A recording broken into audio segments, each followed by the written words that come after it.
안녕하십니까, 김종욱입니다. 지난 시간까지 중국의 근대화를 했었습니다. 그래서 중국의 근대화 과정 속에서 어떤 불교의 모습도 봤었는데, 이번 시간부터는 이제 일본의 근대화 과정을 살펴볼 겁니다.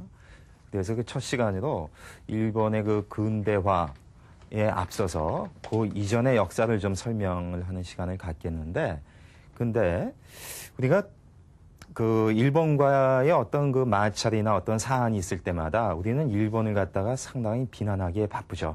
하지만 그 누구도 일본 사람이 왜 그런 식으로 행동하는가에 대한 어떤 역사적 배경을 알지 못합니다. 별로 알려고도 안 하고요.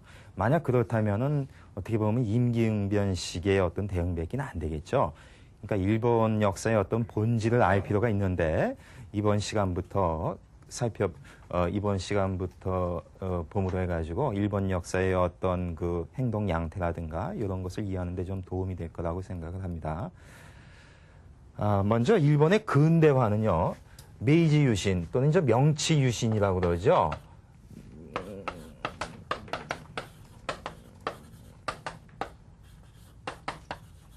명치 유신, 메이지 유신이라고 합니다. 여기에서부터 이제 시작이 되는데, 명치 유신은 한마디로 왕정복고다, 이렇게 이야기할 수 있습니다. 그 성격을 보면은. 여기서 그 왕이라고 하는 것은 이제 당연히 천황을 뜻하죠. 그러니까 천황제를 갖다가 복귀했다는 얘기인데, 복귀했다는 얘기는 뭘까요? 그 전에 있었다는 얘기죠. 그 전에 있었는데 그 신통치 않다가 다시 살려냈다는 그런 느낌이 있죠. 그렇다면 천황제의 역사가 깊다는 걸 알 수 있습니다. 이 대목에서 그 일본 역사의 어떤 대충을 한번 볼 필요가 있는데, 여기 보시면요, 한 7세기경을 이제 아스카 시대라고 그러고, 8세기경을 이제 나라 시대, 9에서 12세기경을 갖다가 이제 헤이안 시대라고 그러는데, 요때는 천황이 중심에 있었던 그런 시절입니다. 고대 사회에. 이때부터 이제 그 천황제가 시작이 돼가지고 계속해서 한 12세기까지 그 중심을 유지했었는데, 이 가마쿠라 시대부터는 사무라이들이 이제 득세를 하기 시작해가지고, 사무라이들의 어떤 수장이 되는 쇼군과 그들의 어떤 정부인 막부가 이제 중심에 쓰게 되죠. 그래서 이때쯤 되면은 이 두 시대, 무로마치 시대하고 가마쿠라 시대에는 천황과 막부, 요것은 이따가 자세히 설명을 할 텐데, 사무라이들의 그 막부와 거의 대등하거나 아니면 막부가 좀 그 권한이 세거나 하는 이런 시대를 가게 됩니다. 그러다가 이제 무로마치 시대의 말기에 그 소위 전국 시대라는 거가 도래합니다. 그래서 상당한 어떤 그 혼란기가 나오게 되는데, 그것을 이제 평정하고서 에도 시대가 열리게 됩니다. 근데 이 에도 시대는 바로 이제는 막부가 중심에 서는 그런 시대가 됩니다. 그렇다고 해서 천황제가 없어진 건 아니죠. 이렇게 보시면요, 이 고대부터 있었던 천황제가 계속해서 한 번도 끊어지지 않고 이어진다는 걸 알 수 있습니다. 그렇기 때문에 일본인들이 그토록 천황에 대해서 집착을 하는 것입니다. 한 번도 끊어지지 않았다는 얘기죠. 그래서 이제 막부가 중심에 서는 이제 에도 시대인데, 그래서 이번 시간에는 이 에도 시대를 허물고 나오는 것이 이제 명치 유신이고, 이때부터 일본이 이제 근대화의 과정을 가게 되는데, 그 이전에 어떤 에도 시대의 상황을 갖다가 자세히 살펴볼 것입니다. 왜냐하면은 이때가 이제 조선 시대에 우리는 해당이 되죠. 그렇기 때문에 이 시대의 본질을 이해해야지만 그 연속상으로서 오늘날 일본을 갖다가 이해할 수가 있습니다. 이번 시간에 이제 주로 에도 시대 얘기가 될 겁니다. 에도라고 지금 제가 얘기를 했는데, 그것은 한자로 표시하면 이렇게 되죠. 강호, 에도입니다. 이것은 나중에 이제 명칭이 동경, 그러니까 도쿄로 바뀌게 되죠. 그러니까 오늘날 동경을 뜻합니다. 여기에 이제 그 막부가 섬으로 해가지고 그 에도 시대가 됐다고 하는 건데, 이 얘기는 이제 임진왜란부터 얘기를 할 수가 있어요. 여러분, 임진왜란 하면 일본 사람 누가 생각나세요? 도요토미 히데요시가 생각이 나겠죠? 도요토미 히데요시는 요 무로마치 시대 말기에 그 전국 시대의 혼란상이 있었는데, 그것을 어느 정도 평정한 게 오다 노부나가였고, 그 사람에 이어서 나온 게 도요토미 히데요시였습니다. 근데 아직도 완전한 통일이 안 된 상태였기 때문에 어떤 내부의 결집력을 필요해서 외부로 시선을 돌린 거죠. 그게 뭘까요? 조선 침략이죠. 임진왜란입니다. 그래서 실제적으로 일본은 통일을 이뤘어요. 그 덕에. 하지만은 전쟁에서 실패했죠. 그래서 그 과정에서 이제 그 도요토미 히데요시는 이제 죽게 됩니다. 그리고 나서 그 후속 세력과 그 도쿠가와 이에야스 사이에 유명한 싸움이 있었는데 거기서 도쿠가와 이에야스가 승리하고 그가 쇼군으로 이제 등극을 하게 됩니다. 그래서 바로 이때부터 그게 1601년의 사건인데 이때부터 해서 명치 유신이 나서 마지막 쇼군이 퇴위할 때까지 1868년까지 강호 또는 이제 에도 시대라고 그러고 또는 도쿠가와 막부의 시대 뭐 이렇게 표현을 합니다. 그래서 이 시대의 어떤 정치 체제는 막번 체제다 이렇게 이제 볼 수가 있어요. 그래서 이제부터 이제 막번에 대해서 이제 설명을 좀 하겠습니다. 막번이라고 하는 것은 막부와 번 이 두 가지 요소로 이제 국가를 운영한다는 얘기입니다. 그래서 이제 막부라고 하는 것을 보시면요.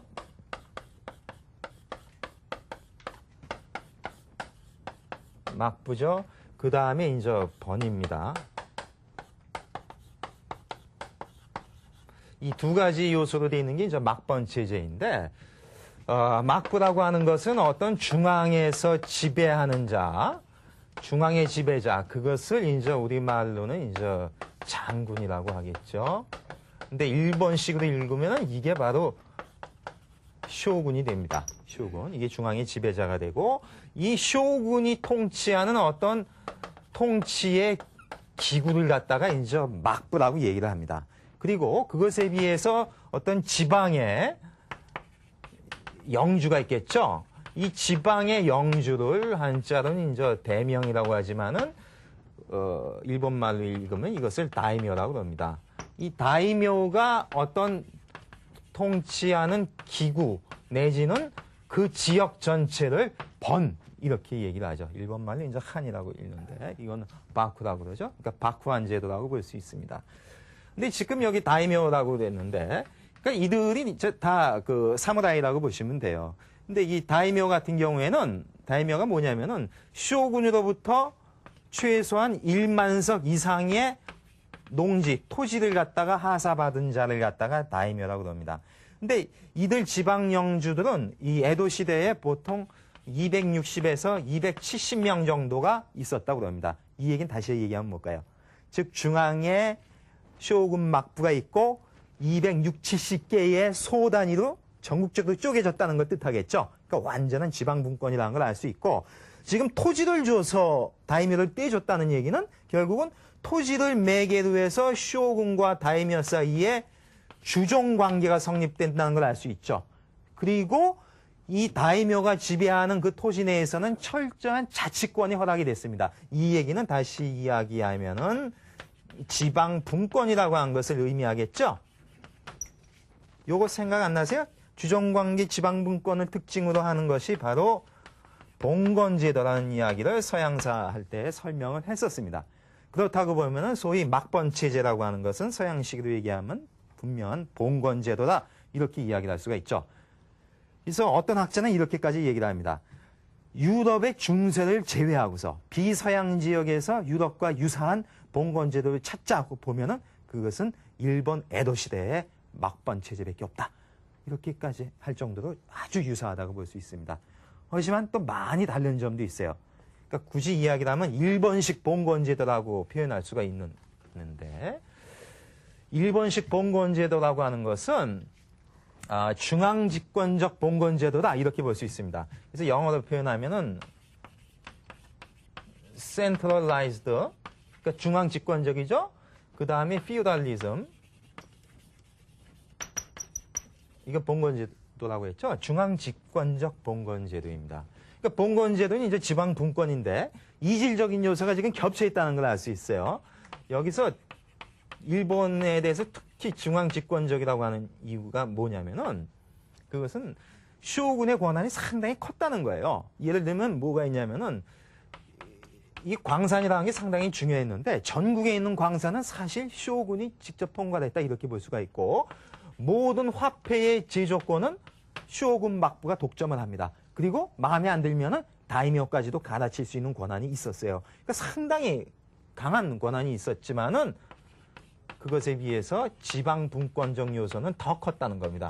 뭐냐면 다이묘들 같은 경우에는 자기 영지 내에서 완벽한 자치권이 있어가지고 어떤 입법권과 재판을 할 수 있는 권한이 완벽하게 독자적으로 수행을 했었습니다. 이렇게 본다면은 근본은 이거라고 볼 수 있어요. 거기에다가 중앙집권적 요소가 가미됐다 이렇게 볼 수 있죠. 그러니까 일본식 봉건제도의 특징은 중앙집권적 지방분권제라고 하는 그런 특성이 있습니다. 아주 일본만의 독특한 그런 제도를 가지고 있었습니다. 이런 식으로 해서 이제 막번 체제를 통해서 에도 시대가 유지가 됐었는데 이 에도 시대 막번 체제의 본질은 한마디로 폐쇄성이다 이렇게 볼 수 있습니다. 제가 이 당시와 비슷한 게 이제 명청대에 해당이 되는데 그때도 다 이제 폐쇄성을 특징으로 한다는 것을 중국사를 볼 때 살펴봤었는데 일본 에도 시대의 폐쇄성이라고 하는 것은 첫째는 어떤 신분상의 폐쇄성이 있고 둘째는 대외 관계에 있어서의 폐쇄성이 있고 세 번째는 어떤 지역적인 그런 폐쇄성이 있었다는 겁니다. 먼저 신분적 폐쇄성을 보시면요. 신분적 폐쇄성.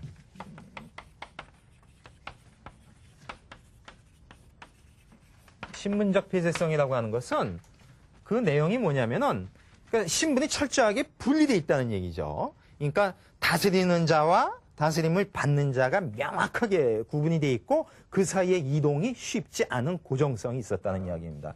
그래서 이런 식으로도 설명을 해요. 이것은 그 다음에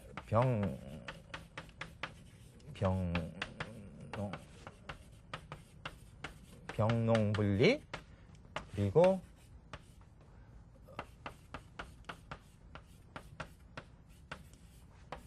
산농공상 이런 식으로 이제 분리가 되어 있다는 건데 병농분리는 뭐냐면은 어떤 군사와 농부가 분리된다는 거예요. 옛날을 보시면요 사실 분리가 안 됐죠. 그래서 전쟁이 나면 그냥 농부들 데려다가 또 군사도 시키고 했는데 이제는 직업 군인이 나옴으로 해서 농부와는 이제 분리가 되는데 이자가 지배자가 된다는 겁니다. 즉 치자, 다스리는 자가 된다는 이야기고 그렇다면 농부는 피치자가 되겠죠. 그리고 여기서도 보시면은 사가 치자. 그러니까 이겁니다. 치자. 다스리는 자가 된다면은 농공상인은 피치자. 이런 식으로 이제 분리가 돼요. 그럼 치자의 특징은 뭘까요? 사와 병이 합쳐졌다는 거죠. 여러분 사 그러면 선비 해가지고 우리 조선시대의 양반님네를 떠올리잖아요. 여기는 아니라는 얘기입니다. 그죠? 병이죠. 그러니까 이 비슷한 시대, 그러니까 명청대나 조선대나 에도시대나 비슷한 시대잖아요. 그때의 지배계층은 다 사였습니다. 다 사였는데 큰 차이는 조선과 명청대의 그 사는 문사이죠. 그 사가. 그런데 지금 에도시대의 그 사는 뭐냐면은 엄밀하게 얘기하면은 무사라는 겁니다. 즉 사무라이라는 것이죠. 이들이 지배계층을 형성을 하는 것입니다. 이런 식으로 해서 이제 그 명확하게 분리가 되고 그래서 여기 지금 일본의 그 무사라고 하는 것이 이게 이제 지배자가 된다면은 여기 농공상인이라고 하는 그 평민 이게 이제 평민이 되죠. 그들은 이제 다스림을 받는 종속되어 있는 그런 자입니다. 그리고 이것은 도저히 넘나들 수 없는 명확한 선의로 구별이 되는 겁니다. 자, 이제 한번 사무라이 얘기를 해볼까요? 여러분 사무라이 하면은 뭐 칼이 떠오를 테고 무지막지하게 칼싸움이나 하는 애들로 생각하실 텐데 그렇지가 않습니다. 물론 그런 측면이 없는 건 아니에요. 그런데 지금 이 사무라이 이야기를 하면은 이 사무라이의 어원은 여기에 있습니다. 우리는 이걸 시라고 읽죠. 모신다라는 뜻입니다. 시. 여기서 이제 사무라이라는 말이 나오는데 지금 모신다는 뜻에서도 알 수 있듯이 그러니까 어떤 주인을 모시는 자예요. 그러니까 경호원이라고 볼 수 있습니다. 그래서 아까 이야기한 그 헤이안 시대 말기에 그 사무라이가 등장을 하는데 단순히 경호원이었어요. 귀족 경호원이었는데 이들 숫자가 많아지니까 하나의 무사단이 형성이 되는 거예요. 그 세력이 막강해지겠죠. 그래서 나중에는 귀족을 제압할 정도로 되고 나중에는 그들 무사단이 모여서 막부라는 걸 형성을 해서 쇼군이 나와가지고 천황과 거의 대적할 정도의 위치에 가게 되는 것입니다. 근데 이들이 이제 에도 시대에 되면은 이 사무라이의 숫자, 그러니까 지배층이라고 보시면 되죠. 사무라이. 무사들의 숫자가 전 국민의 10% 정도가 돼요. 상당히 많은 숫자예요. 그러니까 사무라이들의 어떤 제국이었다 이렇게 볼 수가 있는 것이죠. 근데 이들이 에도 시대에는 어느 정도의 안정기였다고 볼 수 있습니다. 그러니까 별로 이제 싸움이 없다 보니까 뭐 하겠어요. 그러니까 이들이 결국은 무사지만은 다 관료화가 됩니다. 그러니까 무식한 칼잡이가 아니라는 거예요. 에도 시대쯤 오면 이 사무라이들은 우리가 알고 있는 지식인, 그러니까 에도 시대의 지식인 하면 바로 사무라이죠. 지식인 겸 관료가 바로 이제 사무라이를 형성하게 됩니다. 그러니까 상당한 자부심이 있었죠. 그 무사도라고 하는 것의 그 자부심은 대단했었습니다. 그래서 이들 같은 경우에는 그야말로 어떤 이익 같은 것은 전혀 따지지 않고 소위 명예만 따집니다. 그러니까 어떤 시대의 도덕적 귀감을 갖다 형성하게 되죠. 이것에 대해서 큰 자부심을 가졌었어요. 근데 생활은 그렇게 여유롭지가 않았었죠. 근데 그 사무라이를 보시면요. 사무라이라고 해서 그럼 다 똑같은 사무라이냐? 그것도 아니라는 겁니다. 여기에 보시면은 상급의 사무라이가 있다면은 하급의 사무라이가 있습니다. 그리고 이들 사이의 격차는 사무라이와 평민 사이의 격차보다도 더 심할 정도였었어요. 이들 같은 경우에는 진정한 지배자죠. 아주 극소수인데 상급 사무라이들 같은 경우에는 그 생활의 기반이 토지에 있습니다. 즉, 그 다이묘나 아니면 쇼군으로부터 토지를 받아서 생활 기반이 안정돼 있었는데 이들 같은 경우에는 이들한테 봉급을 받아요. 그러니까 토지를 받는 게 아니라 쌀이나 어떤 화폐를 받기 때문에 어떤 문제가 있을까요? 물가가 뛰면 어떻게 될까요? 이들은 별로 타격이 없어요. 물가가 뛰어도. 근데 여기는 물가가 뛰면 앉은 자리에서 봉급이 잘리는 거 아니에요. 그러니까 생활에 엄청나게 취약했고 실제로 상당히 빈곤하게 살았습니다. 불만이 있겠죠. 이들의 불만이 쌓여서 이 하급 사무라이들이 결국은 막부 체제를 타도하고 명치유신을 수립하는데 주동자들이 되는 것입니다. 이들이. 그러니까 제가 그래서 에도 시대를 자꾸 설명하는 게 명치유신이 벌써부터 어떤 잠복돼 있었다고 하는 것을 제가 보여주기 위해서 하는 이야기입니다. 하지만은 이렇게 생활은 공공했지만은 어떤 도덕적 귀감으로서 상당한 자부심을 가지고 살았죠. 그것에 비해서 상인들 같은 경우에는 정반대였었어요. 이들 같은 경우에는 오직 이익만 추구하고 명예 따위에는 전혀 신경을 쓰지 않습니다. 따라서 도덕 같은 건 상관이 없는 사람이죠. 한마디로 천민의 극치다 이렇게 볼 수 있습니다. 실제로 사무라이들이 상인하기를 정말 우습게 알았어요. 왜냐하면 니들은 명예를 모른다는 거예요. 근데 이들은 그럴 수밖에 없죠. 왜? 자기들이 지배층이 될 수 없잖아요. 상인들 같은 경우에는 차단이 돼 있으니까.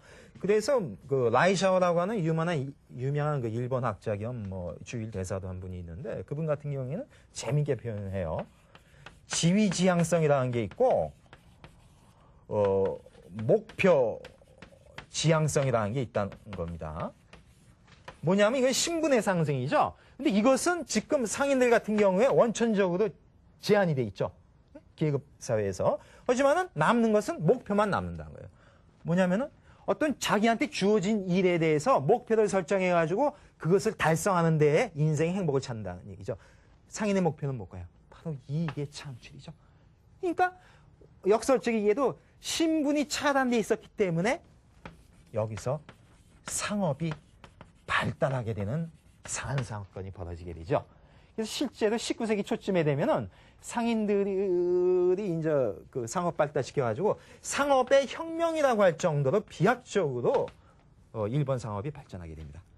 근데 그 반대 현상이 있죠. 상업이 이렇게 발달할수록 사무라이들의 소외감이나 빈곤감은 더 심해져 가겠죠. 박탈감은 그것이 쌓이는 것입니다.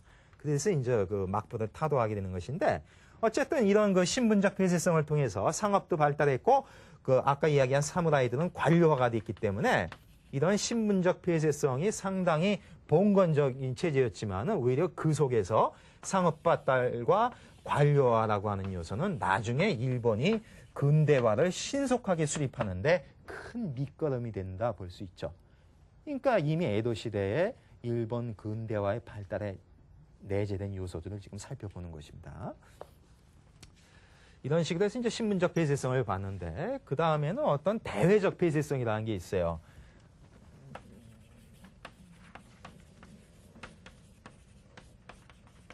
대외적 폐쇄성. 이것은 한마디로 쇄국입니다. 쇄국. 국가를 빗장을 거는 거죠. 일본을 한번 보세요. 완전히 섬으로 돼 있죠. 그러니까 해안의 벽이 있기 때문에, 바다의 벽이 있기 때문에 어차피 고립될 수밖에 없습니다. 그러니까 쇄국은 이제 당연스러웠고, 외부로부터의 침략이라고 하는 것이 에도 시대 전에 뭐가 있었을까요? 몽고 군대 그 침략했던 얘기 언제 했었죠? 그 가미까지 신풍 이야기 했었는데, 그 정도밖에 없었습니다. 그러니까 자연스럽게 이제 쇄국을 할 수 있었는데, 그게 이제 무너지기 시작하는 게 1540년대에 되면은 스페인과 포르투갈이 일본에 오게 됩니다. 그래가지고서 이제 그 내항을 해서 그 무역을 하게 되는데, 지금 지방 분권이잖아요. 그러니까 그 서남 쪽에 있는 각 번들 같은 경우에는 이들과 무역을 통해서 많은 재미를 봤어요. 그리고 총을 갖다 수입했습니다. 그래서 유명한 거죠. 그래서 포르투갈로부터 총 한 자루 구입해다가 그것을 갖다가 몇 대를 이어가지고 개량을 합니다. 그래서 나온 게 뭘까요? 그게 소위 우리가 조총이라고 하는 거죠. 그 조총이 세 총이에요. 세 조자입니다. 왜 조총이라고 할까요? 세를 맞힐 정도로 정확하다는 겁니다. 그래서 실제 조총 같은 경우에는 이 16세기 말쯤에 되면은 그 당시 스페인이나 포르투갈 제보다도 더 뛰어났다 이 얘기예요. 성능 면에서. 비가 와도 쏠 수 있었기 때문에. 그걸 들고 어디 왔어요? 조선 침략한 거죠. 근데 그럴 정도로 이제 스페인, 포르투갈 사이에 무역이 활발했었는데, 그러니까 선교사들도 올 거 아니에요? 이 선교사들이 이제 그 기독교를 갖다 전파하니까 이제 민심이 흉흉해지겠죠. 믿는 사람과 안 믿는 사람의 어떤 기독교의 어떤 선교의 문제점도 있었고, 또 하나의 문제는 뭐냐면 이때 스페인이 필리핀을 갖다가 정복하게 됩니다. 그러니까 그 소식을 접한 일본은 뭐예요? 무섭잖아요. 얘네들 속심이 좀 의심스럽다 이렇게 생각을 합니다. 그리고 중요한 사건이 터지는데 그때에 반란, 농민 반란이 납니다. 근데 알고 보니까 그것은 기독교도가 뒤에서 조종했다는 소문이 퍼졌어요. 그러니까 막부에서는 철저하게 탄압을 하기 시작합니다. 그래서 드디어 1639년쯤에 가면은 완전한 쇄국의 길을 가게 됩니다. 그러니까 기독교를 완전 금지를 시키고, 그리고 무역은 통제를 합니다. 그리고 일본인들이 해외에 나가는 것을 철저하게 차단시키죠. 나가다가 걸리면 사형입니다. 이렇게 완전 쇄국을 하게 되는데, 그 이유는 이제 기독교가 전파돼서 어떤 민심을 소단시키는 것을 차단한 목적도 있었고, 막부 같은 경우에 각 번이 무역을 통해서 재미를 보는 게 용납할 수가 없었죠. 그러니까 막부가 무역을 통째로 이제 장악하기 위해서 그 쇄국을 했었다 이렇게 이야기를 하는데, 제가 보기에는 외부로부터의 어떤 충격이 오게 되면은 막번 체제가 기본적으로 흔들 수가 있으니까 어떤 이 쇄국을 했다 이렇게 봅니다. 근데 이런 식으로 해서 쇄국을 했지만은 재미있게도 한 군데는 열어놨어요. 한 군데는 뭐냐면 그게 나가사키죠. 나가사키라는 곳에다가 여기서는 무역을 해도 좋다. 근데 그 대상국은 어디냐면은 중국과 네덜란드의 하나다 그랬습니다. 그리고 조선이 있죠. 그러니까 에도 시대의 대외 관계는 삼국 관계밖에 없었어요. 근데 조선 같은 경우에는 이들하고는 좀 달라요. 뭐냐면 여기는 정식 외교 사절이 왔다 갔다 했었죠. 그러니까 공식적 국제 관계라고 볼 수 있었습니다. 즉 조선 통신사 유명하죠. 그러니까 조선 통신사가 일본에 간다고 하는 것은 에도 막부 입장에서 보면은 자기들이 국제사회의 일원으로서 살고 있다고 하는 것을 공인받는 기회였습니다. 그러니까 조선 통신사의 역할이 상당히 컸었죠. 그러니까 굳이 이야기를 하면 어떤 동양으로서의 열린 창의 역할을 했었습니다. 일본한테. 근데 서양으로서의 열린 창은 바로 이 나가사키를 했었고, 그때 이제 네덜란드 사람들이 큰 역할을 합니다. 여러분, 네덜란드 하면은 그 한자로 뭐라고 써요? 폴란드에서 와가지고서 화란이라고 쓰죠? 화란.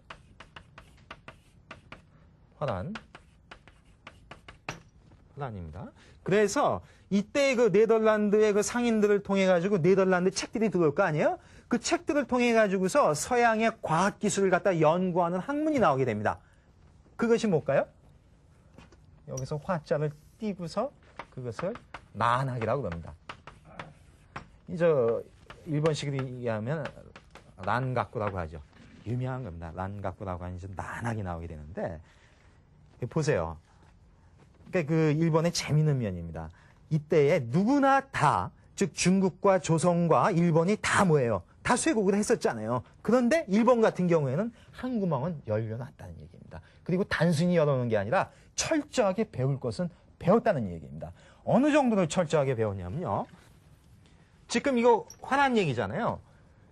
막부에서 관리들한테 화란어를 좀 배워 이렇게 권장하기도 했고 어떤 번역소라고 할 수 있을 만한 것을 갖다 막부에서 만들기도 했고 그리고 화란어 사전을 갖다가 편찬을 했습니다.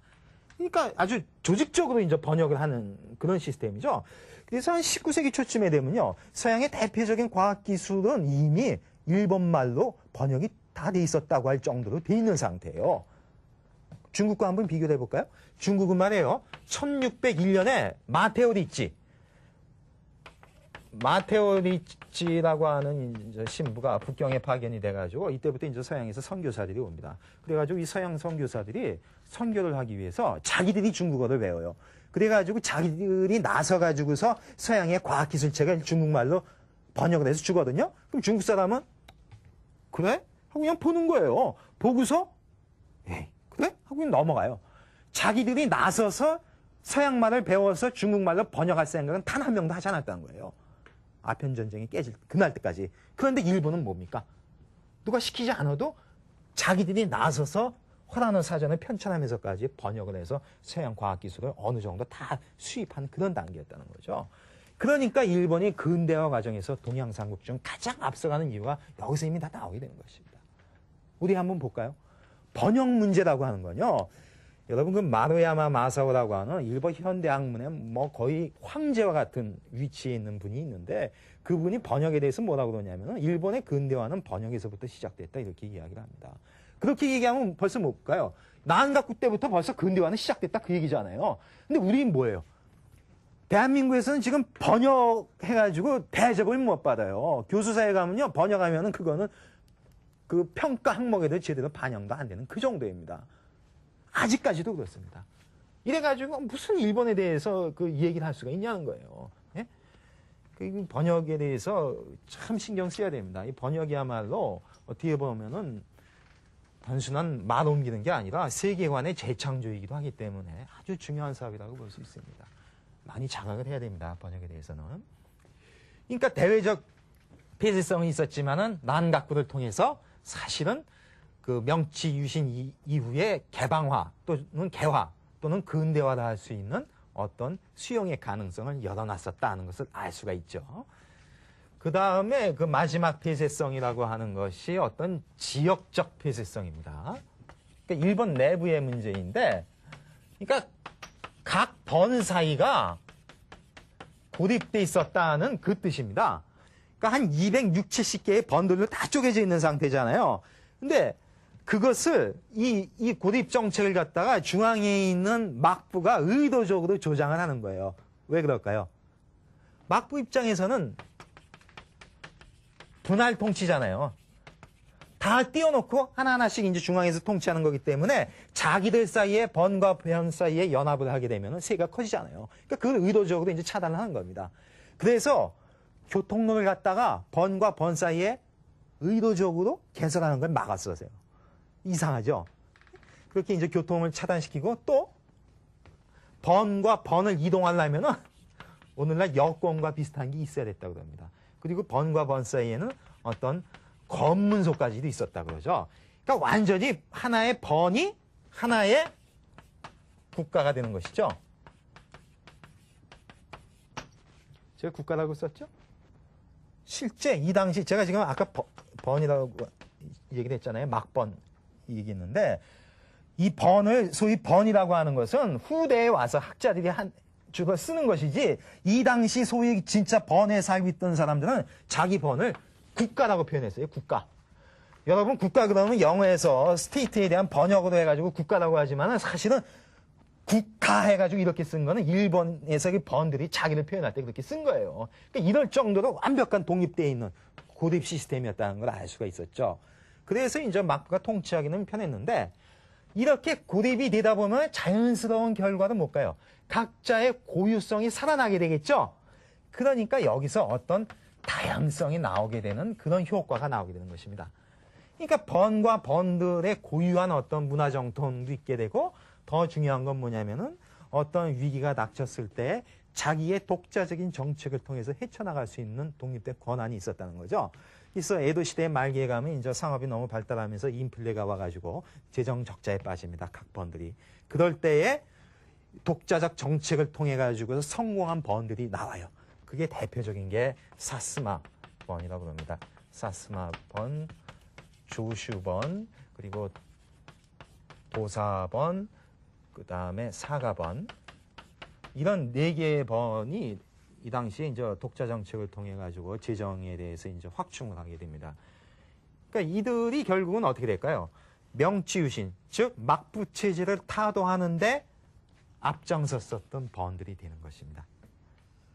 그리고 이 번들에 있는 하급 사무라이들이 주동자였다. 이렇게 볼 수 있죠. 그러면 보세요. 좀 이상하죠? 막번 체제의 성격이 지역적 폐쇄성이었다고 그랬는데 그 지역적 폐쇄성 속에 역설적이게도 막부 자체를 타도하는 힘이 내재되어 있었다는 걸 알 수 있죠. 왜? 이런 고립성이 다양성으로 가서 결국에는 4개의 대표적 번들을 너무 키워주는 결과가 왔었다는 것입니다. 그러니까 참 에도 시대가 재미있어요. 그러니까 무너지는 요소를 다 간직하면서 시간은 흘러가고 있다는 겁니다. 그러니까 때만 기다리는 거예요. 언제 무너질 그 시점을 기다리는 것입니다. 그 시점이 찾아오지요. 언제 옵니까? 아편 전쟁을 통해서 찾아오게 됩니다. 그렇기 때문에 동아시아 역사에서 근대사 제일 중요한 건 아편 전쟁이라고 볼 수 있습니다. 아편 전쟁 얘기했었는데 아편 전쟁이 1840년에 나와가지고 1842년에 청이 뭐 여지없이 깨지는 걸로 이제 끝이 납니다. 그런데요, 이 소식이 일본한테 아주 빨리 알려져요. 나가사키를 갖다가 개항시켜 놨다고 그랬잖아요. 거기에 이제 중국과 네덜란드 상인의 입소문을 통해 가지고 1차적으로 이제 소문을 듣고 그리고 이제 책들도 들어오게 됩니다. 그래 가지고 얼마나 신속하게 일본이 대응을 하냐면요. 1843년쯤에 되면은 일본인 스스로가 아편 전쟁을 역사적으로 묘사하는 책을 써요. 그리고 1849년쯤에 가면은 아편 전쟁을 묘사하는 어떤 문학 작품도 나오게 됩니다. 그리고 1850년대에 가면은 유명한 그 해국도지라는 책이 있는데 그건 이제 중국 사람이 쓴 책이에요. 근데 그거를 갖다가 아편 전쟁에 대한 어떤 반성서 비슷한 겁니다. 세계 정세를 논하면서. 근데 그것을 수입해다가 워낙 큰 책이기 때문에 다이제스트 판을 갖다가 20종류를 만들어요. 3년 동안에. 얼마나 많이 읽혔나는 걸 알 수 있죠. 역설적이게도요. 해국도지는 중국 사람이 보여야 될 책 아니에요. 그런데 중국보다 일본 사람이 더 많이 봤다는 얘기입니다. 그러니까 위기감을 갖다가 스스로 자각을 하고 있었어요. 그 위기감을 느낌으로 해서 어떤 대응책을 논의를 하겠죠. 그때 나오는 대응책이 바로 2가지겠죠. 즉 하나는 뭘까요? 쇄국론이 나오겠고 두 번째는 개국론이 나오겠죠. 그래서 대표적인 게 이제 쇄국론과 개국론이 나오게 되는 것입니다. 이 쇄국론을 갖다가 뒷받침했던 학문을 수호학이라고 그럽니다. 일본 말은 이제 미토가쿠라고 그러고 여기서 얘기한 것은 이제 난학이죠. 난가쿠라고 하는 방금 설명했던 그겁니다. 이것이 이제 학문적 근거가 되는데 이 수호학이라고 하는 것은 주자학의 바탕을 두고 있습니다. 주자학의 바탕을 두면서 천황제를 옹호하는 상당히 어떻게 보면 이제 국수주의적인 그런 냄새가 강한데 이들의 주장은 이거예요. 그 외국의 문물을 개방한다고 하는 것은 결국 도덕의 타락을 가져온다는 거예요. 그러니까 우리는 어떻게 되냐? 도덕 재무장 운동을 해야 된다는 거죠. 그러니까 상당히 유교적인 입장에서 쇄국론을 핀다 이렇게 볼 수 있고 이들이 또 천황을 갖다가 지지했었기 때문에 이런 어떤 상당히 쇄국적인 입장을 갖다가 이렇게 볼 수 있겠죠. 이렇게 표현합니다. 그것을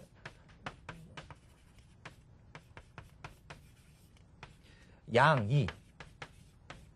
그러니까 오랑캐를 갖다가 물리쳐내는 거. 그것이 하나의 쇄국인데 그 다음에 지금 천황을 갖다가 존중한다고 하는 것은 존왕이죠. 존왕양이. 그러니까 이미 이 수호학, 쇄국론 속에서 존왕양이의 두 요소가 다 혼재했었다고 그런 건데 이 2가지 요소가 합친 존왕양이 운동이라고 하는 것이 명치유신을 일으키게 되는 중요한 운동 중에 하나가 됩니다. 그건 좀 이따 설명하기로 하고 그 다음에 이제 이들의 개국론 같은 경우에는 이겁니다. 쉬워요. 적을 제압하려면 적을 알아야 된다는 거죠. 그러니까 니들이 자꾸 도덕 얘기하는데 일본의 고유한 도덕 정신을 갖다가 지키기 위해서도 서양을 과학기술을 알아서 그것에 의해서 보충받아야 된다. 이런 주장을 합니다. 그래서 이런 얘기를 하죠. 동양 도덕, 서양 예술 이런 주장을 해요. 근데 이때 예술은 기술이죠. 그러니까 동, 도, 서, 예 이런 주장을 해요. 동도 서예라는 거. 이게 이제 제가 설명했었던 그 화혼양제라고 하는 것과 이제 같은 이야기가 됩니다. 이런 식의 생각을 하게 되는데 이것과 비슷한 것이 그 중국에 있어서는 뭐 중채소영이나 조선에 있어서는 동도석인데 그들의 벌써 몇십 년 앞서서 아편전쟁 직후에 이런 개화의 논리가 나오기 시작하는 겁니다. 그러니까 벌써 한 30년, 40년 단위로 계속 앞서가는 거예요. 이렇게 해서 이제 이 쇠국농과 개국농 사이에 심각한 어떤 논쟁이 벌어지게 되는데 이런 논쟁이 야기한 두 가지 효과가 있습니다. 그것은 뭐냐면은 이런 심한 논쟁을 통해 가지고서 첫 번째 효과가 나오는데 그것은 바로 내셔널리즘을 갖다가 자각하기 시작했다는 겁니다. 내셔널리즘이라고 하는 것은 민족주의 또는 국민주의 또는 국가주의 뭐 이렇게 여러 가지로 표현될 수가 있는 거예요. 근데 왜 내셔널리즘을 자각하게 되냐면은 뭐 쇠국농이 됐건 개국농이 됐건 외부의 어떤 침략에 대해서 반응하는 양식이잖아요. 그러니까 외부에 대한 반응이니까 내부에 대해 어떤 응집된 힘이 필요하겠죠. 그러니까 자기들의 어떤 동질감을 갖다 회복하기 시작한다는 겁니다. 그러니까 일본인이 일본인으로서 이제 자각을 하게 된다는 거죠. 어떤 민족, 국민, 국가의 의식을 갖기 시작하는 겁니다. 이 쇠국과 개국의 논의 속에서.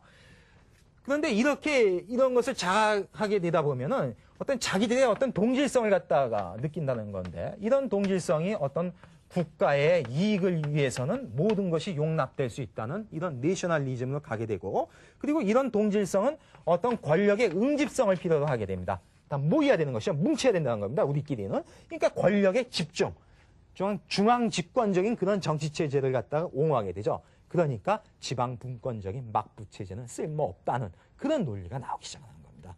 이미 쇠국과 개국의 논의 속에서 그 시대의 핵심인 막부를 타도할 힘이 내재되어 있었다 이렇게 보는 것입니다.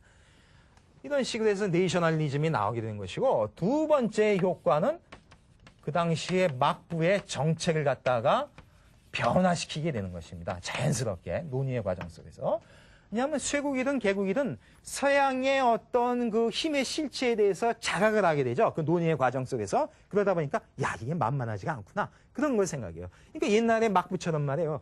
무작정 한번 싸워보면 되지 않느냐. 그런 생각을 버리게 되고 이제는 웬만하면은 양보해서 개국하는 것이 오히려 살 길이다 하는 이런 생각들을 하게 됩니다. 그럴 때 마침 1854년에 사건이 터집니다. 미국에서 페리 제독이 함대를 몰고 와서 개국을 요청합니다.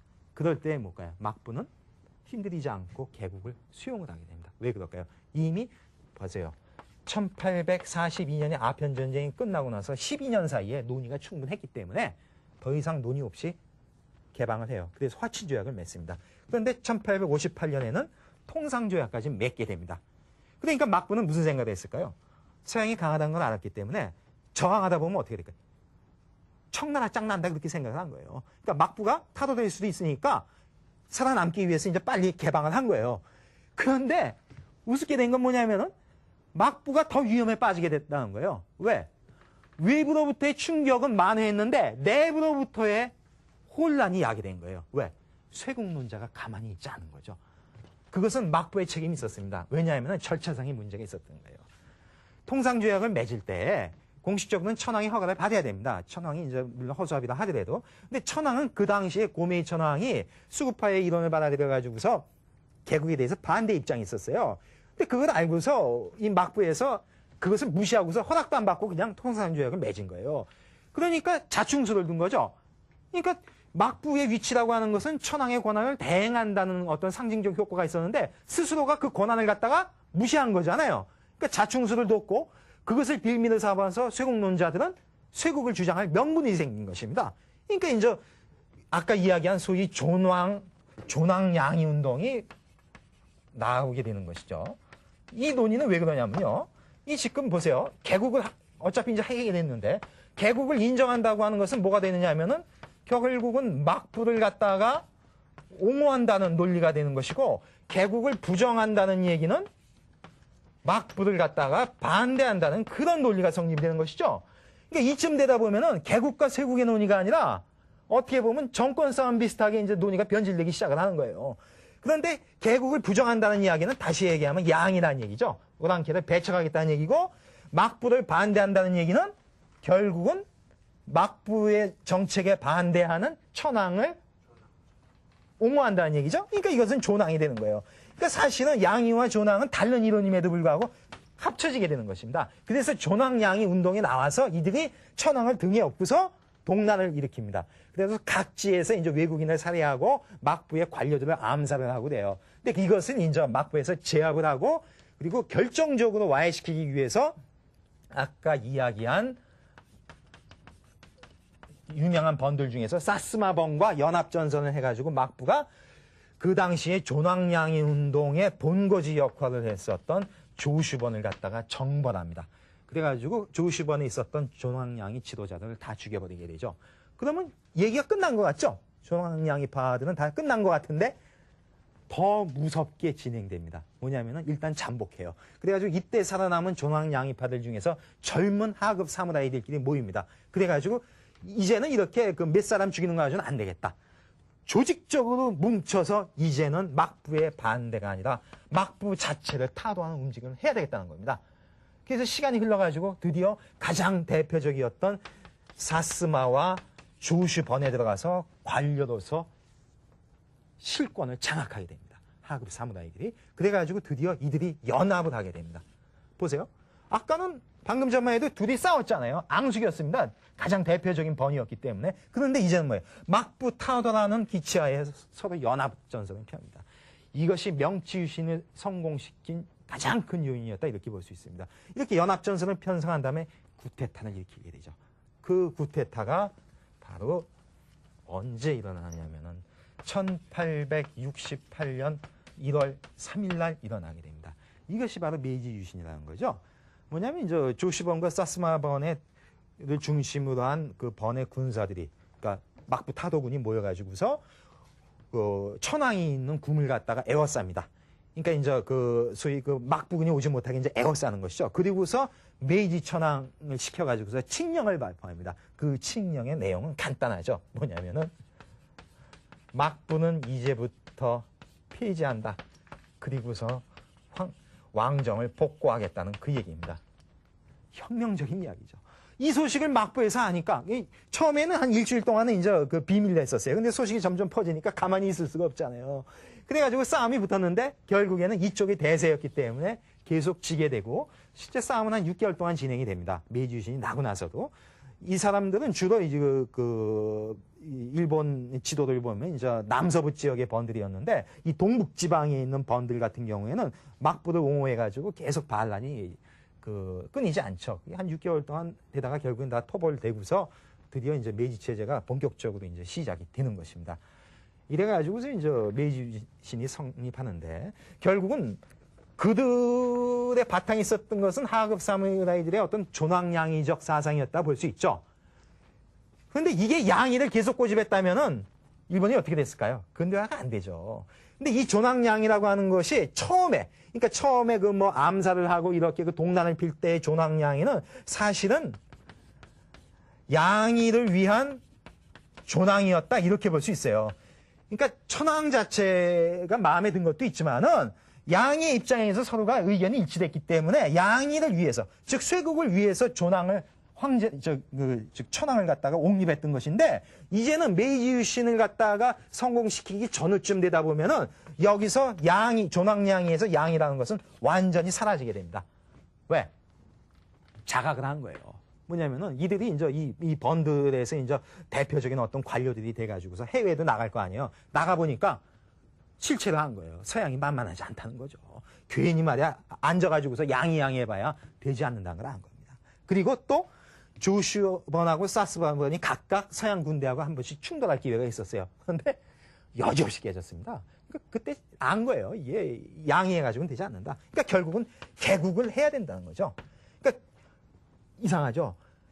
존왕양이라고 해서 가장 지극히 대표적인 쇄국론자들이 어느 날 갑자기 가장 대표적인 개국론자로 뒤바뀌게 되는 사실입니다. 그것은 뭘까요? 바로 막부를 폐지한다는 것을 그러니까 막부 타도를 기점으로 해가지고 이렇게 전환되는 것입니다.